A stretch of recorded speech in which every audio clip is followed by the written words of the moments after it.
online, I'm looking at domain.com.au, and I've seen this headline, no price estimates trusted by the banks. That's KNOW. And I thought, wow, this is interesting. They must have improved their automated valuation models, or these estimates that they give out for free, because they are historically extremely inaccurate. And if the banks are finally trusting them, then I'm excited, because maybe all the work we put into pricing a property before we go for it, maybe I can save hours and hours and hours of my team's time.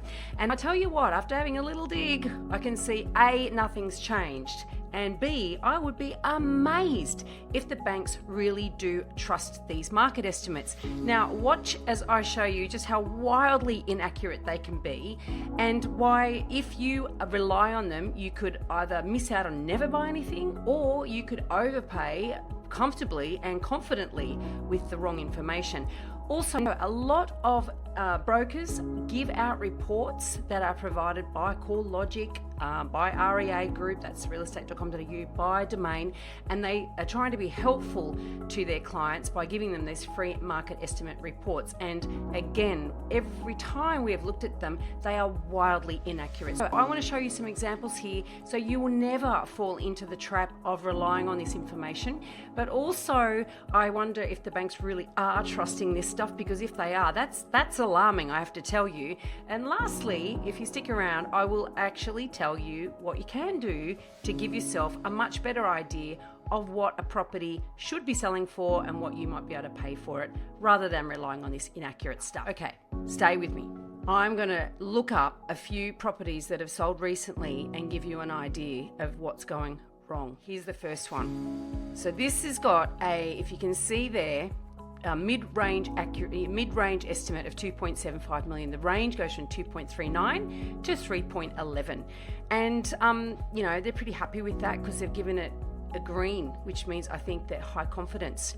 And if you scroll down, this very property and here we are recording this in May, it sold in March for 3.511. Their own data, their own estimate doesn't take into account the actual price that this property sold for, right? So if you're relying on that before it went to auction, you weren't in with a hope in hell.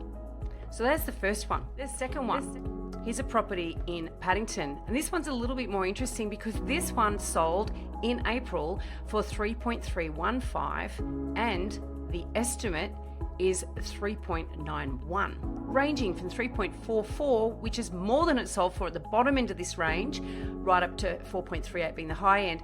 This has got if you can notice that little, if you can see my mouse there, I'm hovering over the scale there. It's sort of amber, which means they're not as confident, which is fair enough because they are way off.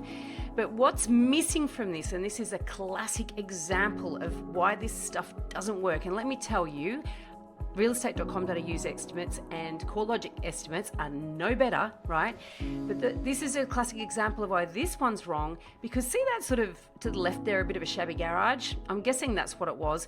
I think that this was subdivided since the last time it sold, because the last time 18 Comer Street sold as a whole, it sold for 5.5 million. Well, I'm telling you right now, I didn't drop that much in price. When I looked at the old links, it looks like it's since been subdivided. So 18 Comer Street today is on a much smaller block of land, has a lot less property on it, if you like, than it used to, which is why it sold for less. But that hasn't been captured in the automated valuation model, hence why it's so out.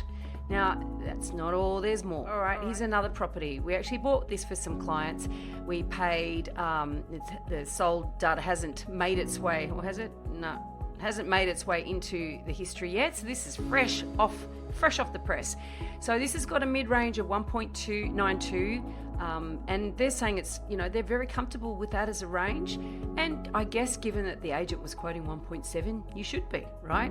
But we did our pricing research and realised this particular property is no way it was going to be selling less than 2 million. In fact, there were 10 registered bidders and we were the highest bidder, but we weren't that far over the underbidder, and we had to pay 2.217 for our client. So that shows you, and that was actually a tad over what our price research recommended and could see from recent sales. And the reason our client pushed themselves a little bit more was because it was a fantastic house and it really, really suited their needs.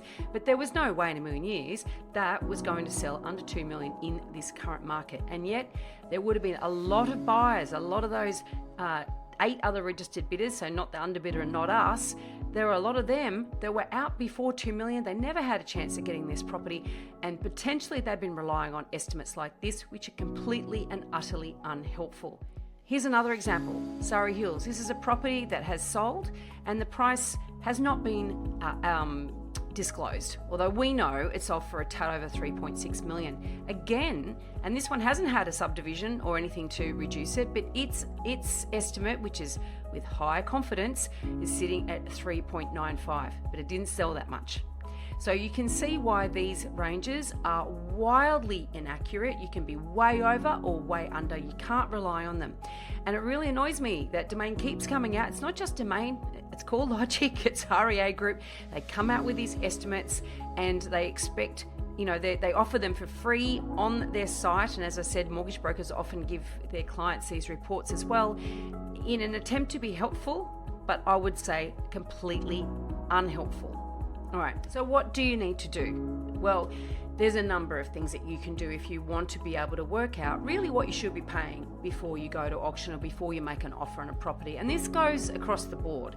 Obviously, I have a number of businesses. One of them is Good Deeds Property Buyers, where we are buyers agents and we help people buy within the 10k radius of Sydney CBD. We know those markets. We're able to price property in those markets and strategically work out what the right price a client should be prepared to go to. And we have a process of helping them to make that decision for themselves because we know that market really, really well. And obviously that is one of your options. You can go to a buyer's agent who knows that market really, really well and also does proper price research, because I'm telling you that sadly a lot of buyer's agents are relying on these estimates as well. So if you are going, you're working with a buyer's agent who presses a button generally on CoreLogic, sometimes a price finder, and spits out a report for you that has been generated by an AI, by a computer, then they have the chances of being as wildly off the mark as these examples I've given you. These are not rare examples. You could give me an address, any address, and 90% of the time it's going to be as way off as these ones are. I've done lots and lots of these tests, right? So if you're going to use a buyer's agent, use a local specialist and use somebody who has a process of going through recent sales so that they can show you the evidence of why a property is expected to go in a certain price range, and can talk you through the process of what sort of properties are worth pushing yourself for and which ones are not worth pushing yourself for. Now, if you don't want to use a buyer's agent or you can't afford to use a buyer's agent, then you need to learn this process yourself. And Home Buyer Academy, that's one of my other businesses. Home Buyer Academy is an online course teaching first home buyers, and in fact any home buyer really for that matter, the process of buying a property. I have a joint, my business partner there is Megan Wells. She's a Brisbane-based buyer's agent, and we've put into that course everything that we use in our businesses. And so that is a really good process to learn, the whole home buying process, so you get everything in the right order. You can learn the process that we go through when we're pricing a property. Now, obviously it's not going to be quite as sophisticated as what we use, but the basic principle is there. We've got a spreadsheet in there and we teach you the process of what you need to look at, how you need to get that data, and how you assess those properties so you can work out for yourself where any property that you're going for, where it should sit price-wise. There is no substitute for the work. You do need to put effort in if you want to avoid overpaying, and also if you want to avoid continually missing out because you're underneath the market and you don't know where the market is.